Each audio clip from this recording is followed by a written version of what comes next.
ತನ್ನ ಇಲಾಖೆಯ ಕೆಲಸವನ್ನೊಂದು ಬಿಟ್ಟು ಬಾಕಿ ಎಲ್ಲಾ ವಿಷಯಗಳಲ್ಲೂ ಮಾತಾಡ್ತಾ, ಅದು ಮೋದಿಯಿಂದ, ಅಮಿತ್ ಶಾನಿಂದ, ಅಮೆರಿಕದಿಂದ ಬಾಂಗ್ಲಾದವರೆಗೆ, ಟ್ರೇಡ್ ಡೀಲ್ ಇಂದ ಜಿರ್ಲೆ ಪಾರ್ಟಿಯವರೆಗೆ, ನೀಟ್ ಎಕ್ಸಾಮ್ನಿಂದ ಹಿಂದುತ್ವದವರೆಗೆ, ಸನಾತನ ಧರ್ಮದಿಂದ RSSನವರೆಗೆ ಎಲ್ಲವನ್ನೂ ಮೈ ಮೇಲೆ ಎಳೆದುಕೊಂಡು ಮಾತಾಡ್ತಾ ಪೇಪರ್ ಟೈಗರ್ ರೀತಿಯಲ್ಲಿ ಕೇವಲ ಪತ್ರಿಕೆಗಳಲ್ಲಿ, ಮಾಧ್ಯಮಗಳಲ್ಲಿ, ಸೋಷಿಯಲ್ ಮೀಡಿಯಾಗಳಲ್ಲಿ ಭರ್ಜರಿಯಾಗಿ ಹೆಸರು ಮಾಡ್ತಾ ಇರುವಂತವ್ರು ಯಾರು ಅಂತಂದ್ರೆ ಅದು ಪ್ರಿಯಾಂಕಾ ಖರ್ಗೆ. ನಿಂತಲ್ಲಿ ಕುಂತಲ್ಲಿ ಹಿಂದೂ ಧರ್ಮ, ಸನಾತನ ಧರ್ಮ, RSS ಅಂತ ಬೈದು ಅರ್ಥವಿಲ್ಲದ, ನೆಲೆಯಿಲ್ಲದ, ತರ್ಕವಿಲ್ಲದ ಎಲ್ಲ ಮಾತುಗಳ ಮೂಲಕ ಅತ್ಯಂತ ಜಗತ್ಪ್ರಸಿದ್ಧಿಯಾದವರು. ಆ ಮೂಲಕ ರಾಹುಲ್ ಗಾಂಧಿಯವರ ಪ್ರೀತಿಯನ್ನ ಅಗಾಧವಾಗಿ ಪಡ್ಕೊಂಡವರು ಪ್ರಿಯಾಂಕಾ ಖರ್ಗೆ. ಹಾಗಾದ್ರೆ RSSನ ಬಗ್ಗೆ ಅವರ ರೀತಿ, ನೀತಿ, ನಿಲುವು ಏನು? ಮೊದಲಿನಷ್ಟು ಅಗ್ರೆಸಿವ್ ಆಗಿ ಯಾಕೆ ಮಾತಾಡ್ತಾ ಇಲ್ಲ? ಸಾಫ್ಟ್ ಆಗಿದಾರಾ? ಇದು ಒಂದು. ಎರಡನೇದು, ಯತೀಂದ್ರ ಸಿದ್ದರಾಮಯ್ಯ ಮತ್ತು ಇಬ್ಬರೂ ಸೇರಿ ಭಾರತ ಯಾವಾಗಲೂ ಹಿಂದೂ ರಾಷ್ಟ್ರ ಆಗಲಿಲ್ಲ, ಆಗಬಾರದು, ಆಗುವುದಿಲ್ಲ, ಧರ್ಮದ ಆಧಾರದಲ್ಲಿ ಯಾವ ರಾಷ್ಟ್ರವನ್ನು, ದೇಶವನ್ನು ಕಟ್ಟಲಿಕ್ಕೆ ಸಾಧ್ಯ ಇಲ್ಲ, ಧರ್ಮದ ಆಧಾರ ಅಂತ ಬಂದಾಗ ಜಾತಿ ವ್ಯವಸ್ಥೆ ಬರುತ್ತೆ.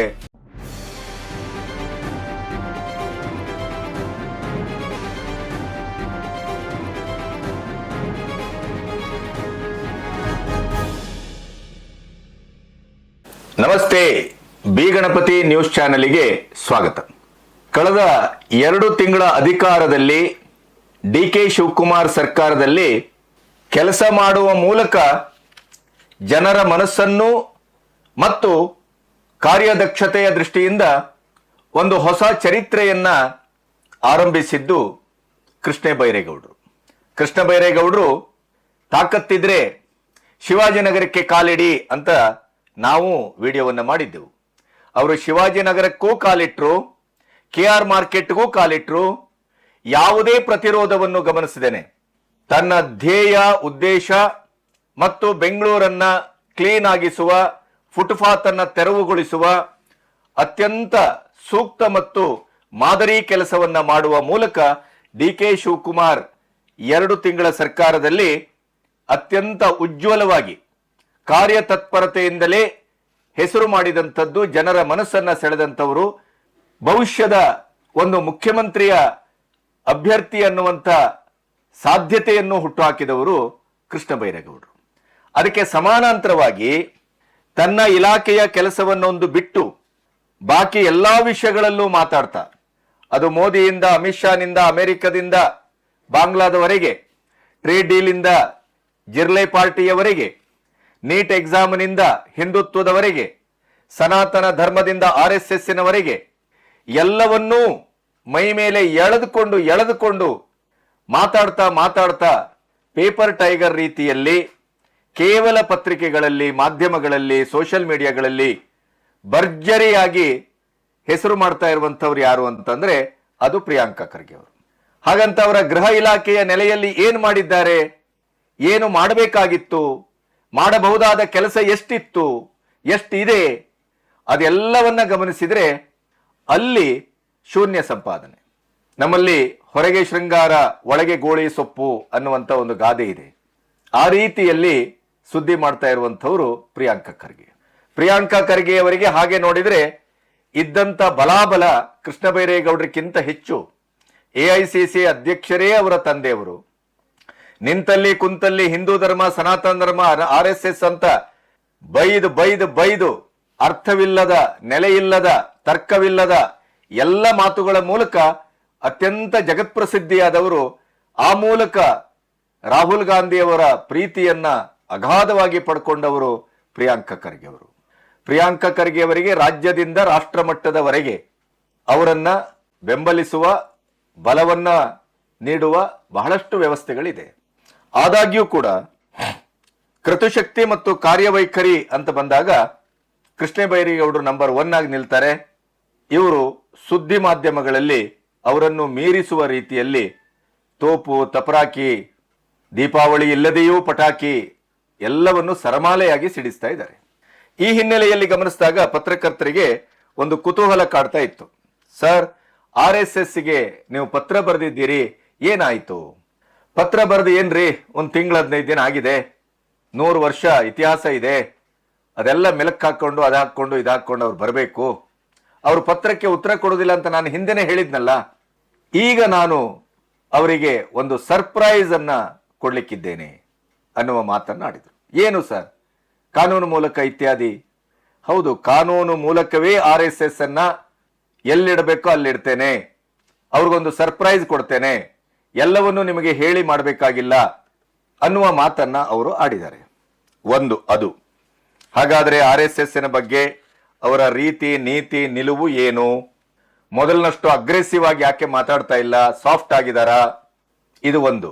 ಎರಡನೇದು, ಯತೀಂದ್ರ ಸಿದ್ದರಾಮಯ್ಯ ಮತ್ತು ಇವರು ಇಬ್ಬರೂ ಸೇರಿ ಭಾರತ ಯಾವಾಗಲೂ ಹಿಂದೂ ರಾಷ್ಟ್ರ ಆಗಲಿಲ್ಲ, ಆಗಬಾರದು, ಆಗುವುದಿಲ್ಲ, ಧರ್ಮದ ಆಧಾರದಲ್ಲಿ ಯಾವ ರಾಷ್ಟ್ರವನ್ನು ದೇಶವನ್ನು ಕಟ್ಟಲಿಕ್ಕೆ ಸಾಧ್ಯ ಇಲ್ಲ, ಧರ್ಮದ ಆಧಾರ ಅಂತ ಬಂದಾಗ ಜಾತಿ ವ್ಯವಸ್ಥೆ ಬರುತ್ತೆ, ಈ ರೀತಿಯ ಮಾತನಾಡುವ ಮೂಲಕ ಈ ದೇಶದ ಅಸ್ಮಿತೆಯನ್ನ, ಈ ದೇಶದ ಮೂಲ ನಿವಾಸಿಗಳನ್ನ, ಮೂಲ ಧರ್ಮವನ್ನ, ಸನಾತನತೆಯನ್ನ ಏಕಕಾಲದಲ್ಲಿ ಮತ್ತೆ ಕೆಣಕಿದ್ದಾರೆ ಅಂತ ನಾನು ಭಾವಿಸ್ತೇನೆ. ಇನ್ನೊಂದು ಹೇಳಿದ್ರು ನಮ್ಮ ಪ್ರಿಯಾಂಕಾ ಖರ್ಗೆ ಅವರು RSS ಬಗ್ಗೆ ಪ್ರಶ್ನೆ ಕೇಳಿದಾಗ, RSS ನವರು ಅಂಬೇಡ್ಕರ್ ಓದ್ಕೊಂಡ್ ಬರ್ಲ್ರಿ, ಹಿಂದೂ ಧರ್ಮದ ಬಗ್ಗೆ, ಹಿಂದುತ್ವದ ಬಗ್ಗೆ ಅಂಬೇಡ್ಕರ್ ಏನೇನೆಲ್ಲ ಹೇಳಿದ್ದಾರೆ ಅನ್ನೋದನ್ನ ಅವ್ರು ಓದ್ಕೊಂಡು ಬರ್ಲಿ, ಅಂಬೇಡ್ಕರ್ ಅನ್ನ ಅವ್ರು ಓದ್ಲಿಲ್ಲ ಅಂತ ಹೇಳಿ ಒಂದೆರಡು ಪುಸ್ತಕದ ಹೆಸರನ್ನು ಕೂಡ ಹೇಳಿದರು. ಈ ಎಲ್ಲ ವಿಷಯಗಳ ಬಗ್ಗೆ ಪ್ರಿಯಾಂಕಾ ಖರ್ಗೆ ಅವರಿಗೆ ಒಂದಿಷ್ಟು ಪ್ರಶ್ನೆಗಳನ್ನ ನಾವು ಕೇಳಬೇಕು. ಯತೀಂದ್ರ ಮತ್ತು ಪ್ರಿಯಾಂಕಾ ಖರ್ಗೆ ಅವರು ಹಿಂದೂ ರಾಷ್ಟ್ರ ಆಗ್ಲಿಕ್ಕೆ ಸಾಧ್ಯ ಇಲ್ಲ, ಸನಾತನ ಅನ್ನೋದು ಬೇರೆ, ಹಿಂದುತ್ವ ಅನ್ನೋದು ಬೇರೆ, ಈ ಎಲ್ಲ ರೀತಿಯ ಪ್ರಶ್ನೆಗಳನ್ನ ಅವರು ದೇಶದ ಎದುರು, ಸನಾತನಿಗಳ ಮತ್ತು ಹಿಂದುತ್ವದ ಎದುರು ಇಟ್ಟಿರೋದ್ರಿಂದ ಕೆಲವು ಪ್ರಶ್ನೆಗಳನ್ನ ಅವರಿಗೆ ಎದುರಿಗೆ ನಾವು ಇಡಬೇಕಾಗಿದೆ. ಆ ಎಲ್ಲ ವಿವರಗಳನ್ನ ನಿಮ್ಮೊಟ್ಟಿಗೆ ಹಂಚ್ಕೋಬೇಕು. ಇಲ್ಲಿಯವರೆಗೆ ನನ್ನ ಚಾನೆಲ್ ಅನ್ನ ಸಬ್ಸ್ಕ್ರೈಬ್ ಮಾಡದೇ ಇದ್ರೆ ಸಬ್ಸ್ಕ್ರೈಬ್ ಮಾಡಿ ಮತ್ತು ಸ್ವತಂತ್ರ ಪತ್ರಿಕೋದ್ಯಮಕ್ಕೆ ಬೆಂಗಾವಲಾಗಿ. ಅದರ ಜೊತೆಗೆ ಈ ಸದಾ ಕಾಂಗ್ರೆಸ್ಸಿನವರಿಗೆ ಹಿಂದೂಗಳ ಬಗ್ಗೆ, ಹಿಂದುತ್ವದ ಬಗ್ಗೆ, ಸನಾತನ ಧರ್ಮದ ಬಗ್ಗೆ, ರಾಮನ ಬಗ್ಗೆ, ಕೃಷ್ಣನ ಬಗ್ಗೆ ಮಾತಾಡದೇ ಇದ್ದರೆ ಅವರಿಗೆ ಪ್ರಚಲಿತದಲ್ಲಿ ಇರ್ಲಿಕ್ಕೂ ಸಾಧ್ಯ ಆಗುವುದಿಲ್ಲ, ಮತ್ತೆ ಅವರಿಗೆ ಯಾವ ವಿಷಯಗಳು ಕೂಡ ಸಿಗುವುದಿಲ್ಲ. ವಿಷಯದ ಕೊರತೆ ಪ್ರಾಯಶಃ ಕಾಂಗ್ರೆಸ್ಸಿಗೆ ಇದ್ದಷ್ಟು ಯಾವತ್ತೂ ಯಾವ ಪಕ್ಷಕ್ಕೂ ಅಂತ ಬಡತನ ಬರಲಿಲ್ಲ ಅಂತಲೇ ನಾನು ಭಾವಿಸ್ತೇನೆ. ಕಾಂಗ್ರೆಸ್ಸಿಗೆ ಯಾವುದಾದ್ರೂ ಒಂದು ಪ್ರಪಗಾಂಡವನ್ನ, ಅಜೆಂಡವನ್ನ ಕ್ರಿಯೇಟ್ ಮಾಡುವುದೇ ಅವರ ಉದ್ದೇಶವೇ ಹೊರತು ಧನಾತ್ಮಕವಾದಂಥ ಯಾವ ಆಲೋಚನೆಗಳನ್ನಾಗಲಿ, ನಮ್ಮ ಕೈಗೆ ದೇಶವನ್ನ ಕೊಟ್ರೆ ನಾವೇನು ಮಾಡ್ತೇವೆ ಅನ್ನೋದಾಗಲಿ, ಸಮಷ್ಟಿಯ ಹಿತವನ್ನಾಗಲಿ, ಸರ್ವೇ ಜನ ಸುಖಿನೋ ಭವಂತು ಅನ್ನುವ ಒಂದು ಕಾಲಾತೀತವಾದಂಥ ಒಂದು ವಾಕ್ಯದ ಅಡಿಯಲ್ಲಿ ಹಿಂದುತ್ವ ಇದೆ, ಸನಾತನ ಧರ್ಮ ಇದೆ, ಈ ನೆಲದ ಇಡೀಯದಾದ ಚರಿತ್ರೆ ಇದೆ ಅನ್ನುವಂಥದ್ದನ್ನ ತಿಳ್ಕೊಳ್ಳುವ ವ್ಯವಧಾನವಾಗಲಿ ಅವರಿಗೆ ದೇವರಾಣೆಗೂ ಇಲ್ಲ. ಹಾಗಾಗಿ ಅವರು ಜನಪ್ರಿಯವಾದಂಥ ಸಬ್ಜೆಕ್ಟ್ ಅನ್ನ ಆರಿಸ್ಕೊಳ್ತಾರೆ. ಹಿಂದೂಗಳ ಮೇಲೆ, ಹಿಂದುತ್ವದ ಮೇಲೆ, ರಾಮನ ಮೇಲೆ, ಕೃಷ್ಣನ ಮೇಲೆ ಆಗಾಗ ಅವರು ಸವಾರಿ ಮಾಡದೇ ಇದ್ರೆ ಅವರು ಪ್ರಚಲಿತದಲ್ಲಿ ಇರ್ಲಿಕ್ಕೂ ಆಗೋದಿಲ್ಲ ಅನ್ನುವ ಸತ್ಯ ನಮಗಿಂತ ಚೆನ್ನಾಗಿ ಅವರಿಗೆ ಗೊತ್ತಾಗಿದೆಯೋ ಏನೋ. ಆದ್ರೆ ದುರಂತ ಅಂದ್ರೆ ಆ ಮೂಲಕವೇ ಅವರು ತಮ್ಮ ಪ್ರಸ್ತುತತೆಯನ್ನ ಸಂಪೂರ್ಣವಾಗಿ ಕಳ್ಕೊಳ್ತಾ ಇದ್ದಾರೆ ಅನ್ನುವಂಥದ್ದನ್ನು ಕೂಡ ಅವರಿಗೆ ಯಾರು ಹೇಳುವವರು ಇಲ್ಲ, ಅವರಿಗೆ ಅರಿವು ಆಗುದಿಲ್ಲ. ಮೊದಲನೇದಾಗಿ ಪ್ರಿಯಾಂಕಾ ಖರ್ಗೆ ಅವರು RSS ನವರು ಉತ್ತರ ಕೊಡುವುದಿಲ್ಲ ಅಂತ ನನಗೆ ಗೊತ್ತಿತ್ತು ಅಂತ ಈಗ ಹೇಳ್ತಾರಲ್ಲ, ಆರಂಭದಲ್ಲಿ ಉತ್ತರವನ್ನು ಅವರೂ ಕೊಡಬೇಕು, ಅವರ ಅಪ್ಪನೂ ಕೊಡಬೇಕು ಅನ್ನುವ ರೀತಿಯಲ್ಲಿ ಹುಂಕರಿಸಿದ್ರು. ಈಗ ಯಾಕೆ ಸಾಫ್ಟ್ ಆದ್ರೂ ಗೊತ್ತಿಲ್ಲ. ಇನ್ನು ನೀವು ಹುಡ್ಕೊಂಡು ತಗೊಬನ್ನಿ, ಎಲ್ಲಾದ್ರೂ ಮರ್ತಿಟ್ಟು ಬಿಡಿರಬಹುದು, 100 ವರ್ಷದ ಇತಿಹಾಸ, ಆ ರೀತಿ ಈ ರೀತಿ ಎಲ್ಲ ಮಾತುಗಳನ್ನು ಆಡಿದ್ದಾರೆ. ಆದ್ರೆ ಆಶ್ಚರ್ಯ ಅಂದ್ರೆ ಇವರು ಪತ್ರವನ್ನೂ ಬರೆದ್ರು, ನನ್ನ ರಾಜ್ಯದಲ್ಲಿ ಕಾನೂನು ಪ್ರಕಾರ ಅವರ ಸಂಸ್ಥೆ ಇರತಕ್ಕದ್ದು ಅಂದ್ರು, ಅವರ ಫಂಡಿನ ಬಗ್ಗೆ ಮಾತಾಡಿದ್ರು, ಅವರ ಖರ್ಚು ವೆಚ್ಚಗಳ ಬಗ್ಗೆ ಮಾತಾಡಿದ್ರು, ನೋಂದಣಿಯ ಬಗ್ಗೆ ಅಂತೂ ನಿರಂತರವಾಗಿ ಮಾತಾಡಿದ್ರು. ಅದಕ್ಕೆ ಮಹೇಶ್ ಜೇಠ್ಮಲಾನಿಯಿಂದ ಹಿಡಿದು BV ಆಚಾರ್ಯವರೆಗೆ ಎಲ್ಲರೂ ಕೂಡ ಕಾನೂನಾತ್ಮಕವಾಗಿ ಪ್ರಿಯಾಂಕಾ ಖರ್ಗೆ ಅವರು ಗೃಹ ಸಚಿವರು ಕೇಳುವ ಅಥವಾ ಬರೆದ ಪತ್ರಕ್ಕೆ ಕವಡೆ ಕಾಸಿನ ಬೆಲೆಯೂ ಇಲ್ಲ, ಕೊಡಬೇಕಾಗಿಲ್ಲ ಅಂದ್ರು. ಅದಕ್ಕೆ ತಕ್ಕಾಗಿ ಈಗ ಮಾನನಷ್ಟ ಮೊಕದ್ದಮೆಯಲ್ಲಿ ಹೈಕೋರ್ಟ್ ಇಂದ ಸ್ವತಃ ಪ್ರಿಯಾಂಕಾ ಖರ್ಗೆ ಅವರ ಹಾಜರಾತಿಗೆ ಕೋರ್ಟ್ ಸೂಚನೆಯನ್ನ ಕೊಟ್ಟಿದೆ. ಇವರು ಹಾಜರಾಗ್ತಾ ಇಲ್ಲ. ಕಾನೂನು ಮತ್ತು ಸಂವಿಧಾನಾತ್ಮಕವಾಗಿ RSS ರಿಜಿಸ್ಟರ್ ಆಗಬೇಕಾದ ಯಾವ ಅನಿವಾರ್ಯತೆಯೂ ಇಲ್ಲ ಅನ್ನೋದನ್ನು ಕೂಡ ಸುಪ್ರೀಂ ಕೋರ್ಟಿನಾದಿ ಎಲ್ಲ ಕೋರ್ಟ್ಗಳ ತೀರ್ಪುಗಳು ಬಂದಿದ್ದಾವೆ. ಮತ್ತೆ ತಜ್ಞ ವಕೀಲರುಗಳು ಈಗಾಗಲೇ ಅದನ್ನು ಸ್ಪಷ್ಟಪಡಿಸಿದ್ದಾರೆ. ಅದರ ಜೊತೆಗೆ ಇವರು ಪತ್ರ ಬರೆಯಲಿ, ಹುಂಕರಿಸಲಿ, ನಮ್ಮ ರಾಜ್ಯದ ಒಳಗಡೆ ಹೇಗೆ ಅವರು ಪಥಸಂಚಲನ ಮಾಡ್ತಾರೆ ಅಂತ ನಾನು ನೋಡ್ತೇನೆ ಅಂತ ಹೇಳಿ ಏನೇ ಮಾಡಿದ್ರು ಕೂಡ RSS ಪ್ರಿಯಾಂಕಾ ಖರ್ಗೆ ಅವರ ಮಾತಿಗೆ ಯಾವ ಬೆಲೆಯನ್ನೂ ಕೊಟ್ಟಿಲ್ಲ, ಹೆದರ್ಲಿಲ್ಲ, ಬೆದರ್ಲಿಲ್ಲ, ಏನನ್ನೂ ಮಾಡಿಲ್ಲ. ಬದಲಾಗಿ ಅವರು ಬೆಳಗಾವಿಯಲ್ಲಿ ಅದ್ಭುತವಾದಂತ ಬೈಠಕ್ಕನ್ನ ಮಾಡಿ ಭಾಗವತರು ಹಿಂತಿರುಗಿದ್ರು.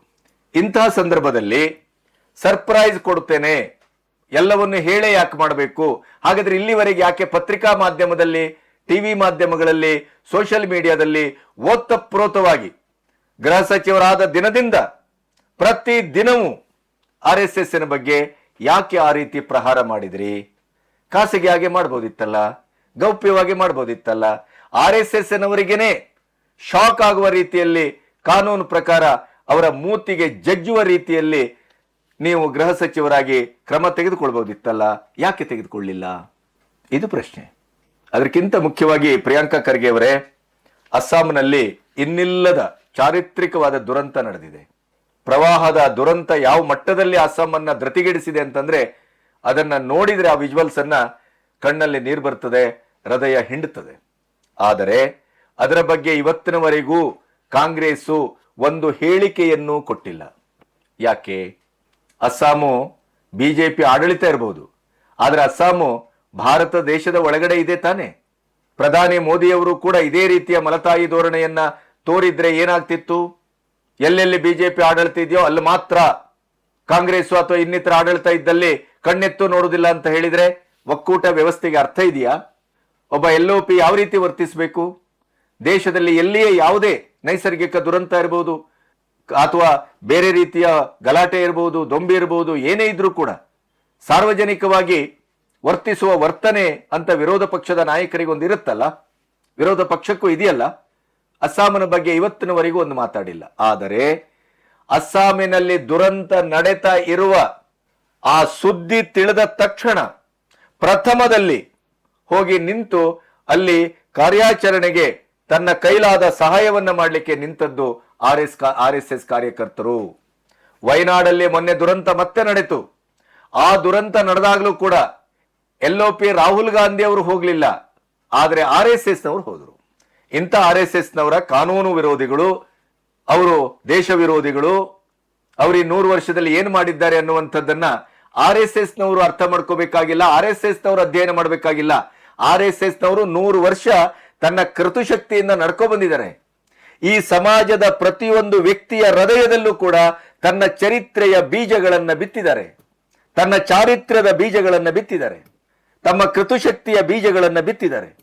ಈ ದೇಶದಲ್ಲಿ 100 ವರ್ಷ RSSನ ಒಟ್ಟು ಪರಿಕ್ರಮ ಏನು ಅಂತ ಕೇಳಿದ್ರೆ ದೇಶದ ಯಾವುದೇ ನಾಗರಿಕ, ಯಾವುದೇ ಬಾಲಕ, ಯಾವುದೇ ವಯೋವೃದ್ಧರು ಆ ಚರಿತ್ರೆಯನ್ನ ಹೇಳ್ತಾರೆ. ಹಾಗಾಗಿ RSSನ ಚರಿತ್ರೆಯನ್ನ ತಿಳ್ಕೋಬೇಕಾದದ್ದು RSS ಅನ್ನ ಪ್ರಶ್ನಿಸುವವರೇ ಹೊರತು RSSನ ಇಡೀ ಮೌಲ್ಯಗಳಲ್ಲಿ ಬದುಕುವವರಲ್ಲ.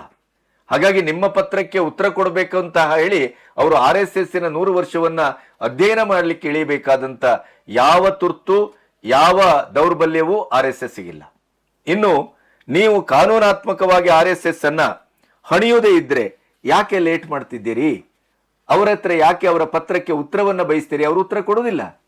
ಇದನ್ನ ಆರಂಭದಲ್ಲೇ ನಾನು ಹೇಳಿದ್ದೆ, RSS ನಿಮ್ಮ ಪತ್ರಕ್ಕೆ ಯಾವುದೇ ಬೆಲೆಯನ್ನು ಕೊಡುವುದಿಲ್ಲ, ನೆನಪಿಡಿ. RSS ನಿಮ್ಮ ಪತ್ರವನ್ನ ಕೇರ್ ಕೂಡ ಮಾಡೋದಿಲ್ಲ. ಇದನ್ನ ತಜ್ಞ ವಕೀಲರು ಹೇಳಿದರು, ಬಂದ ಕೋರ್ಟ್ ತೀರ್ಪುಗಳು ಹೇಳ್ತಾ ಇದೆ.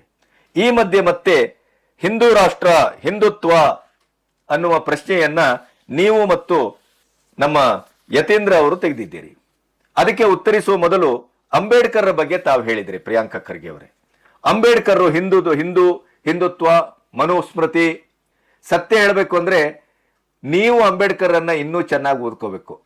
RSS ನವರು ಅಥವಾ ಹಿಂದುತ್ವವಾದಿಗಳು ಅಥವಾ ಈ ಸನಾತನವಾದಿಗಳು ಹಿಂದುತ್ವದ ಸನಾತನ ಧರ್ಮದ ನೆಲೆ ಮತ್ತು ಅದರ ಇತಿಹಾಸ, ಅದರ ಗರ್ಭ ಎಲ್ಲವನ್ನ ಅಧ್ಯಯನ ಮಾಡುವುದರ ಜೊತೆಗೆ ಅಂಬೇಡ್ಕರ್ ಅನ್ನು ಕೂಡ ಶುದ್ಧಾಂಗವಾಗಿ ಓದ್ಕೊಂಡಿದ್ದಾರೆ.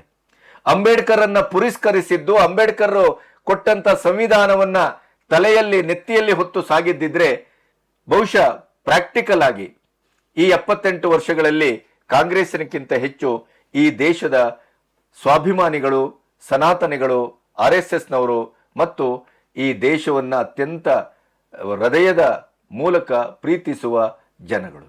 ಥಾಟ್ಸ್ ಆಫ್ ಪಾಕಿಸ್ತಾನ ಓದಿದ್ದೀರ ತಾವು? ಅಂಬೇಡ್ಕರ್ರ ಇಡೀಯದಾದಂಥ ಕೃತಿ ಸಮುಚ್ಚಯವನ್ನ ಮತ್ತೆ ಮತ್ತೆ ಓದಬೇಕು, ಅದರ ಬಗ್ಗೆ ಪ್ರಶ್ನೆನೇ ಇಲ್ಲ. ಆದರೆ ಅಂಬೇಡ್ಕರ್ರ ಥಾಟ್ಸ್ ಆಫ್ ಪಾಕಿಸ್ತಾನವನ್ನ ತಾವು ಓದಿದ್ದೀರಾ ಅನ್ನುವ ಪ್ರಶ್ನೆಯನ್ನ ಜನಗಳು ಕೇಳ್ತಾ ಇದ್ದಾರೆ. ಅದೇ ರೀತಿಯಲ್ಲಿ ಅಂಬೇಡ್ಕರ್ ಅವರನ್ನ ರಾಜಕೀಯವಾಗಿ ಬಗ್ಗು ಬಡಿದವರು ಯಾರು? ಅಂಬೇಡ್ಕರ್ರನ್ನ ಜವಾಹರ್ಲಾಲ್ ನೆಹರು ಅವರ ಆಡಳಿತದಲ್ಲಿ ಎಷ್ಟು ಹಿಂಸಾತ್ಮಕವಾಗಿ ಅವರನ್ನ ನಡೆಸಿಕೊಳ್ಳಾಯಿತು. ಅವರ ರಾಜೀನಾಮೆ ಪತ್ರದ ಒಕ್ಕಣೆಗಳಿಗೆ ಕಾಂಗ್ರೆಸ್ ಈವರೆಗಾದರೂ ಉತ್ತರ ಕೊಡುವ ಒಂದು ಪ್ರಯತ್ನವನ್ನ, ಸಾಹಸವನ್ನ, ನೈತಿಕತೆಯನ್ನ ಮಾಡಿದೆಯೇ, ಹೊಂದಿದೆಯೇ? ಅಂಬೇಡ್ಕರ್ರನ್ನ ಈ ದೇಶಕ್ಕೆ ಸಂವಿಧಾನವನ್ನ ಕೊಟ್ಟವರು, ಗಾಂಧಿಗೆ ತಾತ್ವಿಕವಾಗಿ ಸವಾಲನ್ನ ಎಸೆದವರು, ದನಿ ಇಲ್ಲದ ಒಂದು ಜಗತ್ತಿಗೆ ದನಿಯನ್ನ ಕೊಟ್ಟವರು. ಅಂತ ಅಂಬೇಡ್ಕರ್ರನ್ನ ರಾಜಕೀಯವಾಗಿ ಸೋಲಿಸಲಿಕ್ಕೆ ಪಣತೊಟ್ಟದ್ದು ಯಾವ ಪಕ್ಷ? ಅಂಬೇಡ್ಕರ್ರು ತೀರಿಕೊಂಡಾಗ ಅವರ ಸಾವನ್ನೂ ಈ ದೇಶದಲ್ಲಿ ಒಂದು ಕ್ರೌರ್ಯದ, ನೋವಿನ ಚರಿತ್ರೆಯಾಗಿ ನಿರೂಪಿಸುವ ಹಾಗೆ ನಡ್ಕೊಂಡವರು ಯಾರು? ಅವರ ಕಾರನ್ನ ಮಾಡಿ ಅವರ ಸಂಸ್ಕಾರವನ್ನ ಮಾಡಬೇಕಾದಂತ ದುರಂತಕ್ಕೆ ಸಾಕ್ಷಿಯಾದವರು ಯಾರು? ಈ ಎಲ್ಲ ಪ್ರಶ್ನೆಗಳನ್ನ ಪ್ರಾಯಶಃ ತಾವೇ ತಮಗೆ ಕೇಳ್ಕೋಬೇಕಾಗಿದೆ ಅಂತ ನಾನು ಅಂದುಕೊಂಡಿದ್ದೇನೆ. ಅದರ ಜೊತೆಗೆ ಹಿಂದುತ್ವದ ಪ್ರಶ್ನೆ, ಹಿಂದೂ ದೇಶದ ಪ್ರಶ್ನೆ. ಯಾವುದೇ ದೇಶ ಧರ್ಮದ ಆಧಾರದಲ್ಲಿ ಕಟ್ಟಲಿಕ್ಕೆ ಸಾಧ್ಯ ಇಲ್ಲ ಅಂತ ಹೇಳುವ ತಾತ್ವಿಕತೆಯೇ ಕಾಂಗ್ರೆಸ್ಸಿನದ್ದು ಅಂತ ಆದರೆ, ಧರ್ಮದ ಆಧಾರದಲ್ಲಿ ನೆಹರು ಮತ್ತು ಗಾಂಧಿಯವರ ನೇತೃತ್ವದಲ್ಲಿ ಪಾಕಿಸ್ತಾನವನ್ನ ಯಾಕೆ ಒಡೆದುಕೊಟ್ರು? ನೀವು ಧರ್ಮದ ಆಧಾರದಲ್ಲಿ ಮುಸ್ಲಿಮರಿಗೆ ಪ್ರತ್ಯೇಕ ರಾಷ್ಟ್ರವನ್ನ ಪಾಕಿಸ್ತಾನ ಅಂತ ಘೋಷಿಸಿದ ದಿನವೇ, ಕ್ಷಣವೇ ಭಾರತ ಹಿಂದೂ ರಾಷ್ಟ್ರ ಅನ್ನೋದು ಅಘೋಷಿತವಾಗಿ ಸಿದ್ಧವಾಗಿದೆ. ನೆಹರು ಮತ್ತು ಗಾಂಧಿಯವರು ತೆಗೆದುಕೊಂಡಂತ ನಿರ್ಧಾರದಿಂದ ಇದು ಹಿಂದೂ ದೇಶ, ಇದು ಹಿಂದುತ್ವದ ಮೇಲೆ ನಿಂತಿದೆ, ಇದು ಸನಾತನ ಧರ್ಮದ ಮೇಲೆ ನಿಂತಿದೆ. ಆದ್ರಿಂದಲೇ ಇಲ್ಲಿ ಮುಸ್ಲಿಮರು ಉಳಿಯಲಿಕ್ಕೆ ಇಷ್ಟಪಟ್ಟಿಲ್ಲ. ಆ ಕಾರಣಕ್ಕಾಗಿ ನೀವು ಕಾಂಗ್ರೆಸ್ಸಿನವರು, ನೆಹರು, ಗಾಂಧಿ ಇಂಥವರೆಲ್ಲ ಸೇರಿ ಜಿನ್ನಾ ಅವರಿಗೆ ಖುಷಿ ಪಡಿಸ್ಲಿಕ್ಕೆ ಪಾಕಿಸ್ತಾನವನ್ನ ಹರಿದು ಹಂಚಿಕೊಟ್ರಿ. ಯಾವ ಆಧಾರದಲ್ಲಿ? ಧರ್ಮದ ಆಧಾರದಲ್ಲಿ. ಪಾಕಿಸ್ತಾನವನ್ನ ಧರ್ಮದ ಆಧಾರದಲ್ಲಿ ಹಂಚಬಹುದು, ಮತದ ಆಧಾರದಲ್ಲಿ ಹಂಚಬಹುದು, ಒಡೆದುಕೊಡಬಹುದು ಅಂತ ಆದ್ರೆ, ಹಿಂದುತ್ವ, ಸನಾತನ ಹಿಂದೂ ಧರ್ಮದ ಆಧಾರದಲ್ಲಿ ಭಾರತವನ್ನ ಯಾಕೆ ಕಟ್ಟಬಾರದು? ಕಟ್ಟಬೇಕಾದ ಅಗತ್ಯವಿಲ್ಲ. ಕಟ್ಟಾಗಿದೆ, ಘೋಷಿಸಿ ಆಗಿದೆ, ಒಪ್ಪಿ ಆಗಿದೆ. ಯಾವಾಗ ಪಾಕಿಸ್ತಾನವನ್ನ ಮುಸ್ಲಿಂ ಮತದ ಆಧಾರದಲ್ಲಿ ಅವರಿಗೆ ಒಡೆದುಕೊಟ್ರೋ, ಭಾರತ ಕಂಪ್ಲೀಟ್ ಹಿಂದೂ ರಾಷ್ಟ್ರ ಅನ್ನೋದನ್ನ ಕೊಟ್ಟವರೇ ಒಪ್ಕೊಂಡಿದ್ದಾರೆ. ಅದರ ಮತಿತಾರ್ಥವೇ ಹಾಗೆ. ಮುಸ್ಲಿಂ, ಕ್ರಿಶ್ಚಿಯನ್ ಮತ ಅಥವಾ ಧರ್ಮ ಅಂತ ನೀವು ಹೇಳೋದಿದ್ರೆ, ಅದರ ಆಧಾರದಲ್ಲಿ ಪ್ರಪಂಚದಲ್ಲಿ ಹಲವು ರಾಷ್ಟ್ರಗಳು ಕಟ್ಟಲ್ಪಡಬಹುದು. ಭಾರತ ಹಿಂದೂ ಧರ್ಮವಾಗಿ, ಹಿಂದೂ ತ್ವದ ನೆಲೆಯಲ್ಲಿ, ಸನಾತನದ ನೆಲೆಯಲ್ಲಿ ಕಟ್ಟಲ್ಪಡಬಾರದು ಅನ್ನೋದಕ್ಕೆ ನಿಮ್ಮ ತರ್ಕ ಏನು? ಧರ್ಮದ ಆಧಾರದಲ್ಲಿ ದೇಶ ಕಟ್ಟಿದಾಗ ಜಾತಿ ಬರುತ್ತೆ. ಜಾತಿ ಗಣನೆ, ಜಾತಿಯ ಆಧಾರದಲ್ಲಿ ರಾಜಕೀಯವನ್ನ ಮಾಡ್ತಾ ಇರುವಂತ ಪಕ್ಷ ಯಾವುದಾದ್ರೂ ಇದ್ರೆ ಅದು ಕಾಂಗ್ರೆಸ್ ಅಲ್ಲದೆ ಇನ್ನೇನು? ಅಹಿಂದನ್ನ ಮುಖ್ಯವಾಗಿ ಇಟ್ಕೊಂಡು ಚುನಾವಣೆಯನ್ನ ಎದುರಿಸುವವರು ಯಾರು? ಧರ್ಮದ ದಂಗಲ್ಲನ್ನ ಎಬ್ಬಿಸಿ ವೋಟ್ ಬ್ಯಾಂಕ್ ರಾಜಕಾರಣದಲ್ಲಿ ಹಿಂದೂಗಳ ಮೇಲೆ ಪ್ರಹಾರ ಮಾಡ್ತಾ, ಹಿಂದೂಗಳ ನಂಬಿಕೆಯ ಮೇಲೆ ಪ್ರಹಾರ ಮಾಡ್ತಾ, ನಮ್ಮ ಆರಾಧನಾ ಸಂಸ್ಕೃತಿಯ ಮೇಲೆ ಪ್ರಹಾರ ಮಾಡ್ತಾ, ಇಡೀ ಪ್ರಪಂಚದಲ್ಲಿ ಅತ್ಯಂತ ಮೌಲಿಕವಾದಂತ ಮನುಷ್ಯತ್ವದ ಮೇಲೆ, ಭಾವನಾತ್ಮಕವಾದಂತ ನೆಲೆಯಲ್ಲಿ, ಪರೋಪಕಾರಾರ್ಥಂ ಇದಂ ಶರೀರಂ ಅಂತ ಹೇಳಿದಂತ ನೆಲೆಯಲ್ಲಿ, ಸರ್ವೇ ಜನ ಸುಖಿನೋ ಭವಂತು ಅಂತ ಹೇಳಿದ ನೆಲೆಯಲ್ಲಿ ಯಾವುದಾದ್ರೂ ಧರ್ಮ ಅಂತಿದ್ರೆ ಆ ಧರ್ಮ ಕೇವಲ ಏಕೈಕ ಹಿಂದೂ ಧರ್ಮ ಅನ್ನೋದನ್ನ ನೀವಲ್ಲ, ನಿಮ್ಮ ಆಚೆ ಬರುವವರು ಎಲ್ಲರೂ ಒಪ್ಪಿಕೊಳ್ಳಬೇಕಾದಂಥದ್ದು. ಇವತ್ತು ಇಡೀ ಪ್ರಪಂಚದಲ್ಲಿ ಉಜ್ವಲವಾಗಿ ಜನಮಾನಸವನ್ನ ಸೂಜಿಗಲ್ಲಿನ ಹಾಗೆ ಸೆಳೆತ ತನ್ನ ಒಂದು ಬಾಹುಗಳಲ್ಲಿ, ತನ್ನ ಹೃದಯದಲ್ಲಿ ಮೌಲ್ಯಾಧಾರಿತವಾದಂಥ ಒಂದು ಧರ್ಮವಾಗಿ ಜನಗಳನ್ನ ಮನಸ್ಸುಗಳನ್ನ ಸೆಳೆತಾ ಇದ್ದರೆ ಅದು ಹಿಂದೂ ಧರ್ಮ ಅನ್ನೋದನ್ನ ನಾವು ಹೇಳಿದ್ದಲ್ಲ, ಮುಸ್ಲಿಂ ರಾಷ್ಟ್ರಗಳು ಅದರ ದೊರೆಗಳೇ ಹೇಳ್ತಾರೆ. ಇರಾನ್ ಅಂತ ದೇಶದಲ್ಲೇ 40% ಇವತ್ತು ಹಿಂದೂಗಳು ಧರ್ಮಕ್ಕೆ ಕನ್ವರ್ಟ್ ಆಗಿದ್ದು ನ್ಯೂಸ್ ಬರ್ತಾ ಇದೆ. ದಕ್ಷಿಣ ಆಫ್ರಿಕಾದಲ್ಲಿ ಒಂದೊಂದು ರಾಜ್ಯವೇ ಹಿಂದೂ ಧರ್ಮಕ್ಕೆ ಕನ್ವರ್ಟ್ ಆದದ್ದು. ಯಾರು ಕನ್ವರ್ಟ್ ಮಾಡಿಲ್ಲ, ಮತಾಂತರ ಮಾಡಿಲ್ಲ, ಧರ್ಮಾಂತರ ಮಾಡಿಲ್ಲ. ಕೃಷ್ಣ ಪಂಥ ಏನಿದೆ ಇವತ್ತು ಇಸ್ಕಾನ್, ಅದು ಮತಾಂತರದ ಗ್ಯಾಂಗ್ ಅಲ್ಲ. ಯಾವುದೋ ಒಬ್ಬ ಹಿಂದೂ ಸ್ವಾಮೀಜಿ ಹೋಗಿ ಮತಾಂತರ ಮಾಡಿ ಕಟ್ಟಿದ್ದಲ್ಲ. ಆ ಹಿಂದೂ ಧರ್ಮದ ಹಿಂದುತ್ವದ ಮೌಲ್ಯಗಳು ಇವತ್ತು ವಿಶ್ವವನ್ನೇ ಸೆಳೆತಾ ಇದೆ. ಆದರೆ ದುರಂತ ಅಂದ್ರೆ ಅದು ಹುಟ್ಟಿದ ನೆಲೆಯಲ್ಲಿ, ಅದರ ಇಡೀ ಕರ್ಮಭೂಮಿಯಲ್ಲಿ, ಭಾರತದ ನೆಲದಲ್ಲಿ ಅದಕ್ಕೆ ವಿರೋಧ ವ್ಯಕ್ತವಾಗಿರುವಂತದ್ದು ಬೇರೆ ಎಲ್ಲೂ ವಿರೋಧ ವ್ಯಕ್ತ ಆಗ್ತಾ ಇಲ್ಲ. ಇದು ದುರಂತ. ಹಿಂದೂ ಧರ್ಮಕ್ಕೆ ಒಂದು ಸವಾಲು, ಹಿಂದೂ ಧರ್ಮಕ್ಕೆ ಯಾವುದಾದ್ರೂ ಒಂದು ಅಡ್ಡಗಾಲು, ಹಿಂದೂ ಧರ್ಮಕ್ಕೆ ಯಾವುದಾದ್ರೂ ಒಂದು ಕಳಂಕ, ಹಿಂದೂ ಧರ್ಮಕ್ಕೆ ಏನಾದ್ರೂ ಪ್ರತಿರೋಧ ಅಂತಿದ್ರೆ ಅದು ಭಾರತದ ಒಳಗಡೆ ಹೊರತು ಭಾರತದ ಆಚೆಗಲ್ಲ. ಭಗವದ್ಗೀತೆಯಂತ ಇಡೀ ಪ್ರಪಂಚವೇ ಇವತ್ತು ಒಪ್ಪಿಕೊಂಡಿದೆ. ಇವತ್ತಿನ ಸಾಫ್ಟ್ವೇರ್ ಯುಗದಲ್ಲಿ, ತಾಂತ್ರಿಕ ಯುಗದಲ್ಲಿ, ಗ್ಲೋಬಲೈಸೇಷನ್ ನಲ್ಲಿ ಸಾವಿರ ವರ್ಷಗಳ ಹಿಂದೆ ರಚನೆಯಾದಂಥ ಭಗವದ್ಗೀತೆ ಪ್ರಸ್ತುತವಾಗಿ ಇವತ್ತು ಅಡ್ಮಿನಿಸ್ಟ್ರೇಷನ್ ವಿಭಾಗದಲ್ಲಿ ಅದು ನಿಜವಾದ ಗೀತೆಯಾಗಿದೆ, ಭಗವದ್ಗೀತೆಯಾಗಿದೆ. ಮುಸ್ಲಿಂ ರಾಷ್ಟ್ರಗಳು ಅದನ್ನ ಲಕ್ಷಾಂತರ ಪ್ರತಿಗಳನ್ನ ಮರು ಮುದ್ರಿಸಿ ಹಂಚುತ್ತಾ ಇದ್ದಾರೆ, ಪಠ್ಯ ಪುಸ್ತಕವನ್ನಾಗಿಸಿದ್ದಾರೆ ಗಲ್ಫ್ ಕಂಟ್ರಿಯಲ್ಲಿ. ಆದ್ರೆ ನಮ್ಮಲ್ಲಿ ಅದರ ಬಗ್ಗೆ ಉಪೇಕ್ಷೆ, ನಮ್ಮಲ್ಲಿ ಅದರ ಬಗ್ಗೆ ತಿರಸ್ಕಾರ, ನಮ್ಮಲ್ಲಿ ಅದರ ಬಗ್ಗೆ ಮಾತಾಡ್ತಾ ಹೋದ್ರೆ ಅದು ಬಲಪಂಥ, ಕೇಸರಿ ಇತ್ಯಾದಿ. ಹಿತ್ತಲ ಗಿಡ ಮದ್ದಲ್ಲ ನಮಗೆ. ಹಾಗಾಗಿ ಪ್ರಿಯಾಂಕಾ ಖರ್ಗೆ ಅವರೇ, ಜಾತಿ ಹೆಸರಿನಲ್ಲಿ ರಾಜಕೀಯ ಮಾಡುವವರು ಯಾರು? ಜಾತಿ ಗಣತಿಗೆ ಇಂಬು ಕೊಡುವವರು ಯಾರು? ಜಾತಿಯ ಹೆಸರಿನಲ್ಲೇ ಒಡೆದು ಈ ಸಮಾಜವನ್ನ ಚಿಂದಿ ಚಿತ್ರಾನ್ನ ಮಾಡಿ ಆ ಹಿಂದುತ್ವ ಅನ್ನೋದನ್ನ, ಸನಾತನ ಅನ್ನೋದನ್ನ, ಆ ಧ್ರುವೀಕರಣದ ಒಂದು ಮಹಾಶಕ್ತಿಯನ್ನ ಸಂಪೂರ್ಣವಾಗಿ ನಾಶ ಮಾಡುವುದೇ ನಮ್ಮ ಗುರಿ ಅಂತ ಹೊರಟವರು ಯಾರು ಅಂತ ತಾವೇ ಹೇಳಬೇಕು. ಮತ್ತು ಒಂದು ಮಾತನ್ನು ನೆನಪಿಡಿ, ಈ ದೇಶವನ್ನ 900 ವರ್ಷಗಳ ಆಚೆ ನಿರಂತರವಾಗಿ ನಮ್ಮ ಮೇಲೆ ದಾಳಿ ಮಾಡಿದ್ರು. ನಲಂದದಂಥ, ತಕ್ಷಶಿಲಾದಂಥ ವಿಶ್ವವಿದ್ಯಾಲಯವನ್ನ ನಿರಂತರವಾಗಿ ಬೆಂಕಿ ಹಚ್ಚಿ ಕೊಂದ್ರು. ನಮ್ಮ ಜ್ಞಾನದ ಇಡೀಯದಾದಂಥ ಒಂದು ವ್ಯಕ್ತಿತ್ವಗಳನ್ನು ಮತ್ತು ಚರಿತ್ರೆಯನ್ನು ನಾಶ ಮಾಡಿದ್ರು. ನಮ್ಮ ಶಿಕ್ಷಣವನ್ನ ಸಂಪೂರ್ಣವಾಗಿ ಮೂಲೋತ್ಪಾಟನೆ ಮಾಡಿದ್ರು. ಗುರುಕುಲವನ್ನ ಸಂಪೂರ್ಣವಾಗಿ ಮೆಕಾಲೆ ಶಿಕ್ಷಣ ನಾಶ ಮಾಡಿತು. ಎಷ್ಟೆಲ್ಲ ದಾಳಿ ನಡೆದಿಲ್ಲ, ಯಾರೆಲ್ಲ ಬಂದಿದನ್ನ ಈ ದೇಶವನ್ನ ಕಲುಷಿತಗೊಳಿಸಿಲ್ಲ. ಆದರೂ ಕೂಡ ಮತ್ತೆ ಹಿಂದುತ್ವ, ಸನಾತನ ಧರ್ಮ, ಭಾರತದ ಅಸ್ಮಿತೆ, ಭಾರತೀಯತೆ, ಪುನರುತ್ಥಾನದ ಒಂದು ಉಚ್ಚರಂಕಲೆಯಲ್ಲಿ ಇವತ್ತು ಇದೆ ಅಂತ ಆದ್ರೆ ಅದು ಆ ಧರ್ಮದ ಅಂತಃಸತ್ವ ಅನ್ನೋದನ್ನ ನೀವು ಒಪ್ಪದೇ ಇರಬಹುದು, ಪ್ರಪಂಚ ಒಪ್ಪಿದೆ. ಹಾಗಾಗಿ ಧರ್ಮದ ಆಧಾರದಲ್ಲಿ ಇವತ್ತು ಮತಾಂತರ ಮಾಡ್ತಾ ಇರುವಂಥದ್ದು, ಕೊಲೆ ಸುಲಿಗೆ ಮಾಡ್ತಾ ಇರುವಂಥದ್ದು, ರಕ್ತಪಾತ ಮಾಡುವಂಥದ್ದು, ಮತಧರ್ಮಗಳ ಆಧಾರದಲ್ಲಿ ಯಾವುದು ಮಾಡ್ತಾ ಇದೆ ಅನ್ನೋದನ್ನ ನನ್ನ ಬಾಯಲ್ಲಿ ನಾನು ಹೇಳಬೇಕಾಗಿಲ್ಲ. ಯಾವುದೇ ಸಂದರ್ಭದಲ್ಲೂ ಇಡೀ ಚರಿತ್ರೆಯ ಸಾವಿರಾರು ವರ್ಷಗಳಲ್ಲೂ ಕೂಡ ನೀವು ಹೊಕ್ಕಿ ಅದನ್ನ ಚರಿತ್ರೆಯನ್ನ ಬೆದಕಿದ್ರೆ ಹಿಂದೂಗಳು ಎಲ್ಲಿಯೂ ಯಾರ ಮೇಲೂ ದಾಳಿ ಮಾಡಿಲ್ಲ. ಹಿಂದೂ ಧರ್ಮೀಯ ಯಾರ ಕುತ್ತಿಗೆಯನ್ನು ಕತ್ತರಿಸಿಲ್ಲ. ಹಿಂದೂ ಧರ್ಮೀಯ ರಕ್ತಾಭಿಷೇಕವನ್ನ ಮಾಡಿ ಎಲ್ಲಿಯೂ ದಾಖಲಾಗಿಲ್ಲ. ಮತಾಂತರ ಮಾಡಿಲ್ಲ. ತಾವೇ ತಮ್ಮನ್ನ ಕೊಂದುಕೊಂಡಿದ್ದಾರೆ ಹೊರತು ಧರ್ಮಕ್ಕಾಗಿ, ಈ ದೇಶದ ಅಸ್ಮಿತೆಗಾಗಿ ವಿನಃ ಇನ್ನೊಬ್ಬರನ್ನ ಕೊಂದು ಹಿಂದೂ ಧರ್ಮವನ್ನು ಉದ್ಧಾರ ಮಾಡಿದಂಥ ಕಥೆ ಹಿಂದೂ ಧರ್ಮದ ಒಳತೆಕ್ಕೆಯಲ್ಲಿ ಸಿಗುವುದಿಲ್ಲ. ಹಾಗಾಗಿಯೇನೆ ಆ ಧರ್ಮ ಎಷ್ಟು ದಾಳಿಗೊಳಗಾದರೂ ಹಿಂದುತ್ವ ಮತ್ತು ಸನಾತನ ಧರ್ಮ ಮತ್ತೆ ಮತ್ತೆ ಜನ್ಮ ಪಡಿತಾ ಇದೆ. 2% ಇರುವ ಬ್ರಾಹ್ಮಣರನ್ನ ಇವತ್ತು ಜಾತಿಯ ಆಧಾರದಲ್ಲಿ ಆಡಳಿತದಿಂದ ಮತ್ತು ತಮ್ಮ ಪಕ್ಷದ ಒಟ್ಟು ನೆಲೆಗಟ್ಟಿನಲ್ಲಿ ನಾವು ಹೊರಗಿಡುತ್ತೇವೆ ಅಂತ ಘೋಷಿಸಿದ್ದು ಇತ್ತೀಚೆಗೆ ಕಾಂಗ್ರೆಸ್ಸೇ ಹೊರತು ಬೇರೆ ಯಾವ ಪಕ್ಷವೂ ಅಲ್ಲ, ಅಥವಾ ಬಿಜೆಪಿ ಅಲ್ಲ. RSS ಯಾವತ್ತೂ ಕಾಂಗ್ರೆಸ್ಸಿನ ವಿರುದ್ಧ ಅಂತ ನೀಚ ದಾಳಿಯನ್ನು ಮಾಡಿಲ್ಲ, ಮಾಡುವುದೂ ಇಲ್ಲ. ಹೀಗಿರುವಾಗ ಸುಮ್ಮನೆ RSS, ಸುಮ್ಮನೆ ಬ್ರಾಹ್ಮಣರು, ಸುಮ್ಮನೆ ಹಿಂದುತ್ವ, ಸುಮ್ಮನೆ ಸನಾತನ ಅಂತ ಹೇಳ್ತಾ ತಮ್ಮ ಶಕ್ತಿ, ಅಧಿಕಾರ, ತಮ್ಮ ಒಂದು ಯುವ ಮನಸ್ಸಿನ ಆ ಒಂದು ಧೀರೋದಾತ್ತ, ಆ ಬಹಳ ದೊಡ್ಡ ಭವಿಷ್ಯ ಕಟ್ಟಬಹುದಾದ ಶಕ್ತಿಯನ್ನ ಸುಮ್ಮನೆ ವೇಸ್ಟ್ ಮಾಡ್ತಾ ಇದ್ದೀರಿ ಅಂತ ನನಗೆ ಅನಿಸ್ತಾ ಇದೆ. ಗೃಹ ಇಲಾಖೆಯ ನೆಲೆಯಲ್ಲಿ ಗೃಹ ಮಂತ್ರಿಯಾಗಿ ಎಂಥ ಅದ್ಭುತವನ್ನ ಮಾಡ್ಬೋದು. ಕೃಷ್ಣ ಬೈರೇಗೌಡರ 10 ಪಟ್ಟು ಮಾಡಬಹುದು. ಯಾಕೆಂದ್ರೆ ಅಂಥ ಒಂದು ಪರಿಸ್ಥಿತಿ, ಅಲ್ಲೋಲ ಕಲ್ಲೋಲ ಪರಿಸ್ಥಿತಿ ಕರ್ನಾಟಕದಲ್ಲಿದೆ.